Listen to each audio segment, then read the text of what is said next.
आप देखिए मालूम बोला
मत कर भाई मोर भाई देवा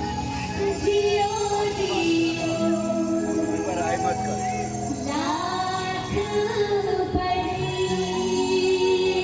बोला तो मतलब भी कुछ मत बोल